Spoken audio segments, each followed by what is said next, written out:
On the skid today, enchiladas. A lot of enchiladas. And we're going to start off, we're going to make a couple sauces for it. So most enchiladas, well actually all, a red sauce or a green sauce. And I like them both, so I'm going to make them both. First the red sauce, and I purposely picked some ingredients that most people will have around the house. And it's a simple sauce, ready to go. Pot for it to get it simmering and get all those ingredients married up. And then a green sauce. This one, a little bit more complex. Some fresh ingredients such as Pablano pepper, jalapeno, some diced onion, and some fresh garlic that we'll crush up and we'll drop in.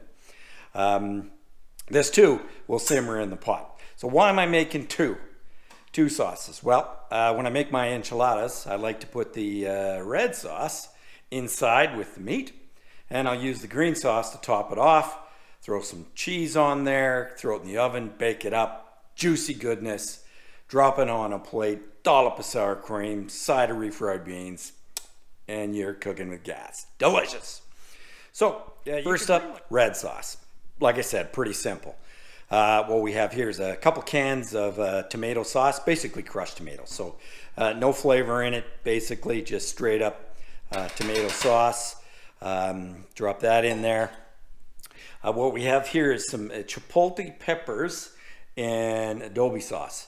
So I've got 3 in there and a couple tablespoons of the actual sauce. We're going to let this stew down and get married up with the ingredients. And then we'll hit it with an immersion blender and get it all blended in. So you can maybe just put 1 in if you want. Doesn't matter. Just depends on how spicy you like it. And because of course those peppers will add an amazing flavor and a smokiness to the red sauce. So we'll drop those bad boys in.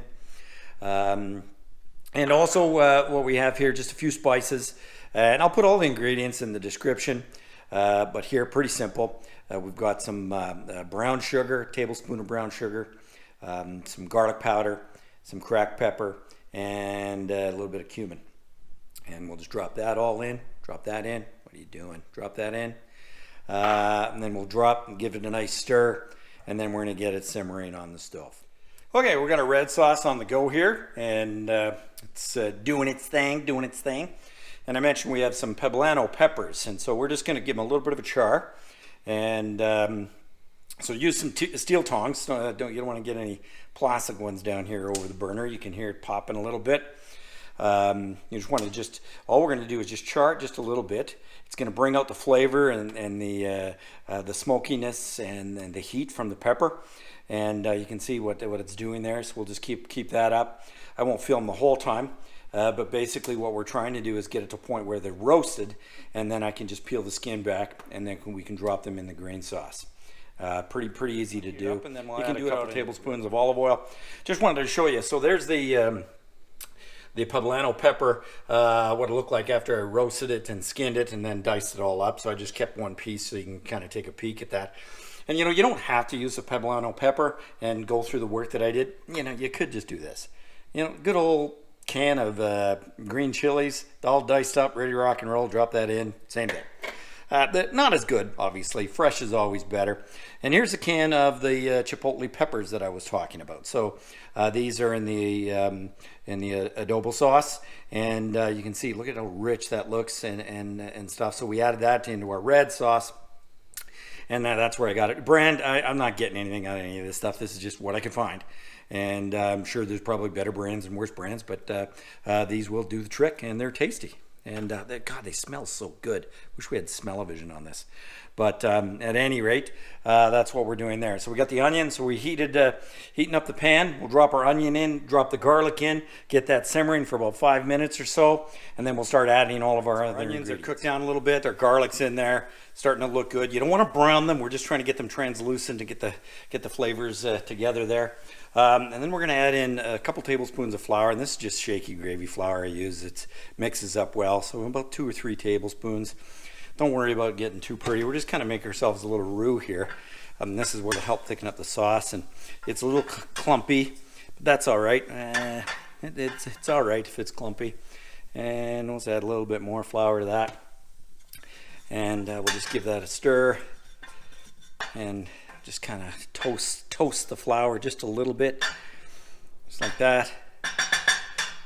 And the heat is on pretty low. You don't want it too hot. So yeah, it's all clumpy, all kind of sticking to the onion, but that's okay. Nothing wrong with that. Oop, get back in there. Then we're gonna just start adding just a little bit of chicken stock, and we'll add that, and we'll just give it a little whisk. Little whisk. Yeah, no. So we'll get the whisk of proper size and dimension, yes. And then we'll just start adding in a little bit at a time. I'm kind of doing this one-handed, but so we'll just do that and just give it a whisk. We're looking for about you can just see how it stays thick there. We're just gonna keep doing that. Probably should have a different setup for this, but that's all right. That's all right. This'll work. This'll work. And we'll just keep simmering that. See how thick it is. And just continue. Give a little bit more heat. Keep giving that a little whisk. Yeah, that's looking good. That's what we're looking for. Nice and thick. Now we're just gonna add a lot more of the sauce now that I got the roux done. Not sauce, chicken broth, stupid arse. All right, so yeah. So we're just gonna go switch back to my wooden spoon because I've got some flour and roux on the bottom. There we go. There we go. So we'll let that start to boil up a little bit. And then we'll start adding in all of our other ingredients. So we've cooked that for about 2 or 3 minutes. Good enough, that's what we're looking for. It's time for the peppers. So we'll drop in those bad boys. So our Pablano peppers that we worked so hard on. Nice, nice. I can see now it's taking on the green color. Yes, how easy does that work? Then we got our jalapenos. Those are delicious as well. Fresh jalapeno, all diced up nice and pretty. There we go. Then we just got just a little bit of spice. We got a little bit of oregano, a quarter teaspoon of oregano, a quarter teaspoon of black pepper, and also a quarter teaspoon of cumin. So we're gonna dump that all in. Here we go. Nice so far. And then we'll just start to get those all simmering beautifully. Probably could have added a little bit more chicken stock, so I'm going to go ahead and do that now. No big deal, any way you look at it. All right, so we're going to raise the heat on that, bring it to a boil, and we'll see where that takes us. So far, so good. Looks good. Nom nom. Nom it. Some delicious enchilada sauces be sitting right here. Okay, just so you know, they're both very spicy. Depends on what you like for spice. I like a little bit of heat. 1 to 10, I'd say 6 on the scale of hot. Red sauce, very rich. The Chipotle peppers and the Adobo sauce really married into the tomatoes sauce like really well. The green sauce, this one's spicy. The Pablano peppers, jalapeno, and simmered down with some onion, some garlic, and a few other spices. Both beautifully looking sauces. All right, so now we're just going to dice up this this brisket, and then we'll be good to go.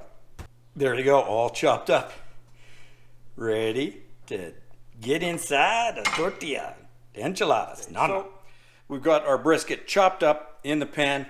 It's already been heated up. I added some green sauce into the mixture. Topped it off with some black beans that we've stirred in and heated up. So this is good to go. Next step, what we're going to do is we're going to take a tablespoon or 2 of a red sauce.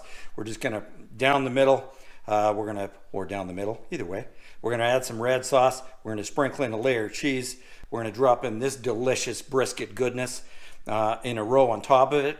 Then what we'll do is we'll fold in both sides this way, and then we'll roll it over. We'll place it in this pan that we'll spray with some non-stick spray and seams down, and then we'll be good to go to cover it with the rest of our red sauce, some cheese, and then we'll drop it down in the oven and get it all bubbly and gooey and ready for the taste buds. Ready to get the jam on. Nom nom. Enchiladas, Snackmaster style. Everything's assembled, ready to go. You see I've poured the red sauce on top, threw some cheese down. And cool thing, the neighbor and I, we cook things back and forth, and we share a pan. When I make something new, I send over a sample and vice versa. And so they sent me over something last weekend and nommed on it and made one single enchilada to send over there for them to jam on. So that's what neighbors do, sharing snacks back and forth, nom nom. So we'll drop this in the oven, get it baked up. It'll get a little bit crispy out here on the outside. This will all bubble up and the cheese will melt. And then we'll plate it up, drop some sour cream on it, and delish. There we have it, out of the oven, nice and hot, looking really, really good. So I got some refried beans all heated up. I'll just drop just a little dollop of sour cream. And by the way, when I turn the camera off, you know I'm adding a hell of a lot more of that, but that's okay. So let's just open her up and take a peek. Oh yeah, look at that. Nice. There's our smoked brisket, the beans, our green sauce, some cheese, some red sauce, sour cream on it. You can add a little bit of refried beans. Just take a bite. Oh my God. You can taste the smokiness of the brisket. Oh, it's got a nice bite. A little bit of heat on it from the Pablano peppers and the jalapeno, and oh, so good. Gotta try this recipe. It's really easy. Hey, and thanks for all your support. And please subscribe if you haven't. And keep washing your hands. Social distance. Take care.